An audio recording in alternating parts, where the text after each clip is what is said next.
and asking them about something. They are shaking. And they are scared. They are told that your mom is not feeling well in Zimbabwe. The devil starts giving them, making them see coffins. And they started seeing them hiring some buses. It is the spirit of fear. The devil is simply throwing the spirit of fear on people so that they can react to it. Fear is a powerful force. Just like faith is a powerful force. For God, for things to happen, Jesus would say, your faith has made you whole. Your faith has given you this. So faith creates. But when the devil wants to create something in you, he uses the force of fear. So while faith creates, fear destroys. And that is the door that the devil uses to destroy the children of God. If you give in to fear, the devil has got a door of dealing with you. This is why the devil wants to scare you. You know Goliath, what he was doing to the children of Israel was simply sending fear to them. He would just stand and say, is there anyone? Is there anyone? Is there anyone? You are simply sending fear to them. And they would run and go into their caves. These are people who have been redeemed by God. They actually have God in their midst. But the devil is using fear. Now, the power of God is rendered useless if we are afraid. No matter how much faith we have, no matter how much powerful our God is, if we are afraid, God is not going to do anything. This is why God repeatedly told Joshua. And he says to him, do not fear. Be encouraged. Be strong. Be courageous. Why, God? You are with me. Even if there is fear, in any case you have told us that you have given us the land of Canaan. So why does it matter that you must tell us not to be afraid? God cannot work with us if we are afraid. This is why he says do not be afraid. Okay, let's move on. Now fear comes from the devil. And it is a spirit. And it is his goal to make sure that you are oppressed. He wants to keep you in fear.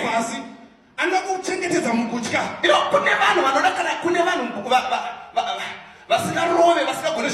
there's some people who don't know how to fight. You know what they do? They use fear. They will throw fear at you. And say, I just I'll finish you. Are you be destroyed? Do you want to live this earth? He's just throwing at you fear. If you want to advance towards him, and touch him, watch him. I will destroy him. What is doing is just fear. With that fear, you see somebody surrendering. That is the weapon that the devil uses. Despite the power that we have, but when we are afraid, God cannot work with us. There is one man who said, the word fear is an acronym. It's an acronym. Which means false evidence appearing real. It's like it's real, but it's false. So that is what the devil does.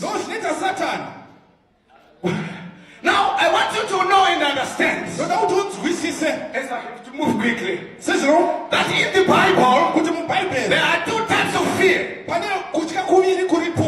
fear is beneficial, and the other fear is detrimental.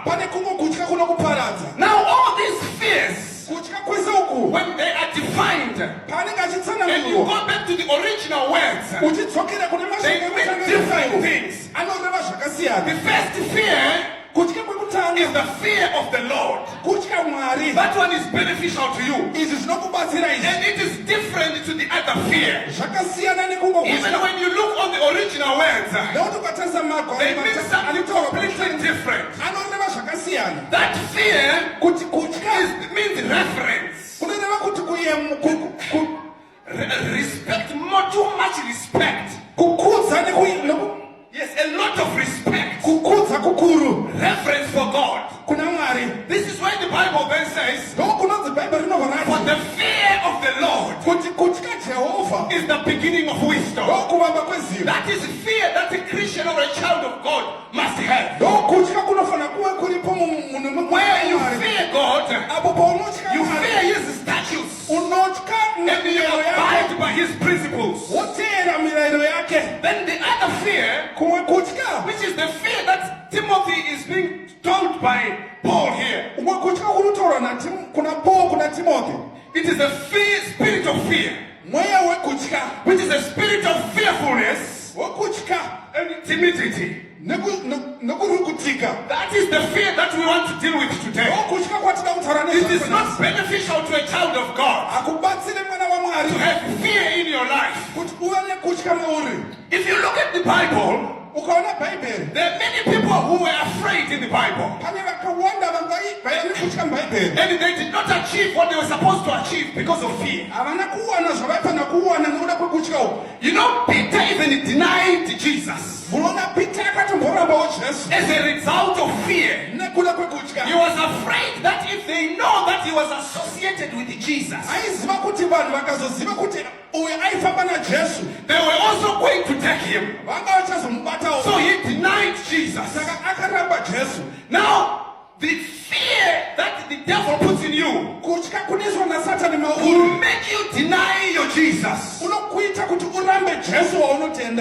make you deny that you have been with Jesus.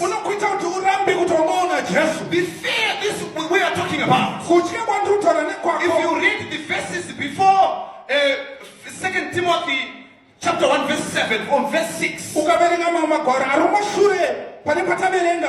Actually, Paul is saying to Timothy, I remind you to fan into flame the gift of God which is in you. No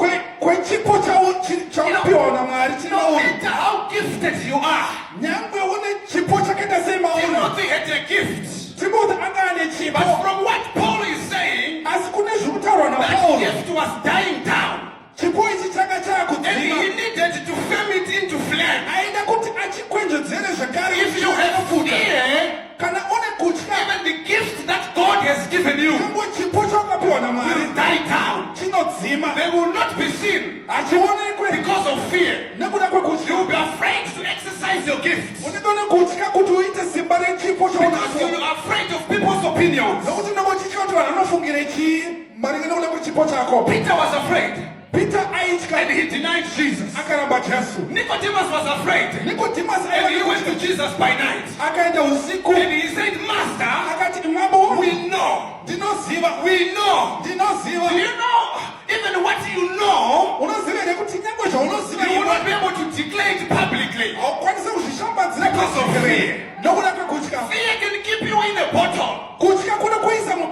Fear can keep your gift under a bush. You cannot come out into the open because of the spirit of fear. Now we are saying today, in the name of Jesus, we want the spirit of fear to depart. The spirit of fear must leave you today, so that you can be a Christian who will exercise the authority that you have received.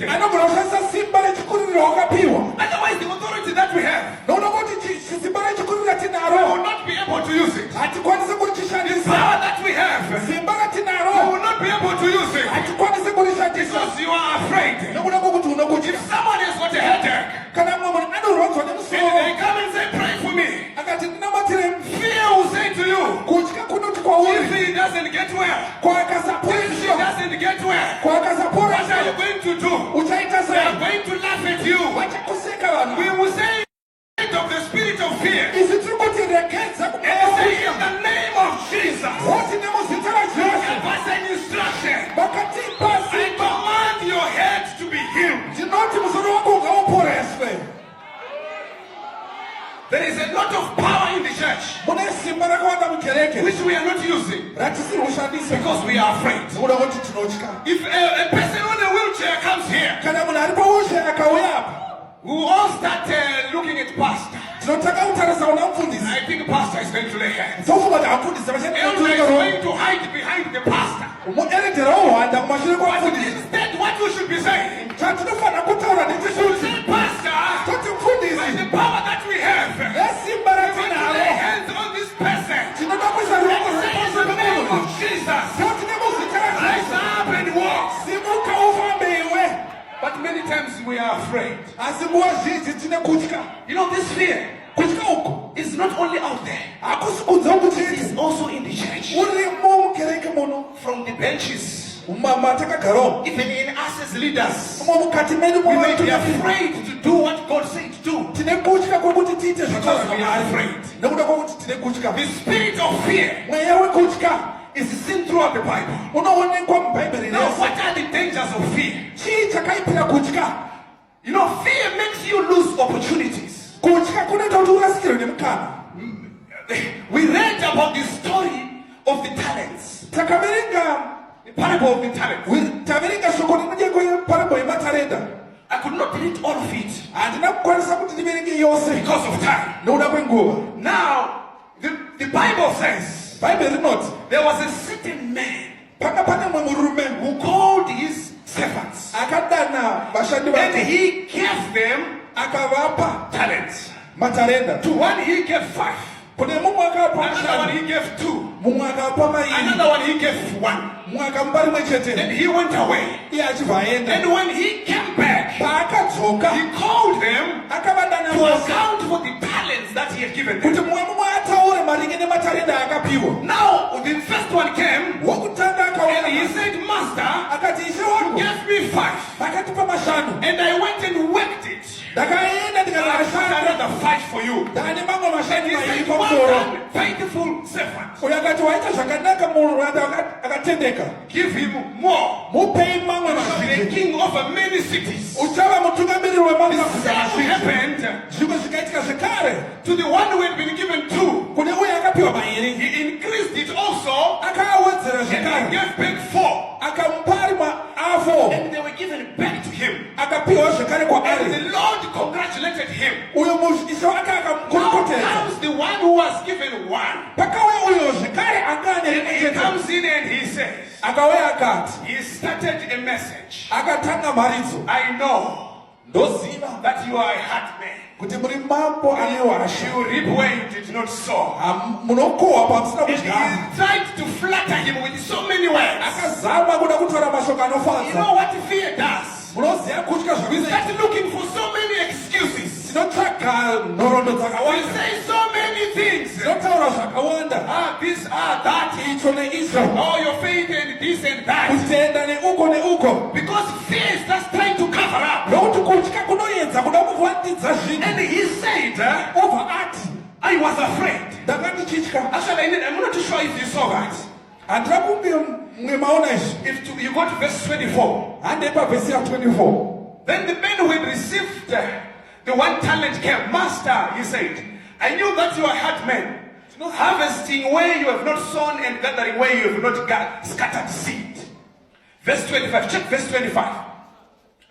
It says, so I was afraid and went out and hid your talent in the ground. Do you see what fear does?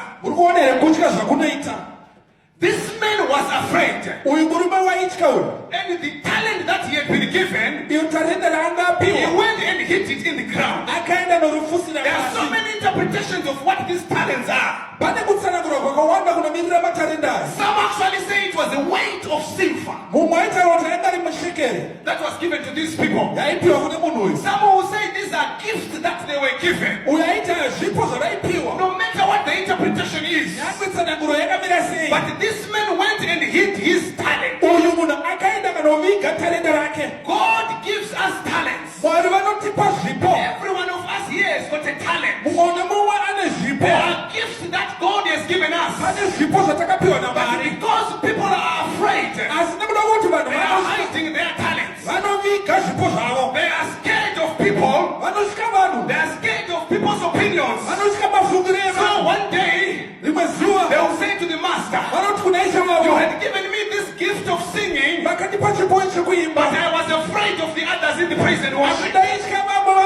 So I was hiding in the benches. I'm telling you today, my sister, it's time to break free from your fear, the grip of fear, and come forward and start exercising the gift that God has given you. No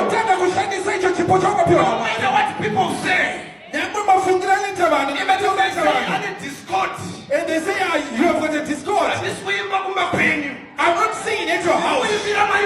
I'm singing to my God.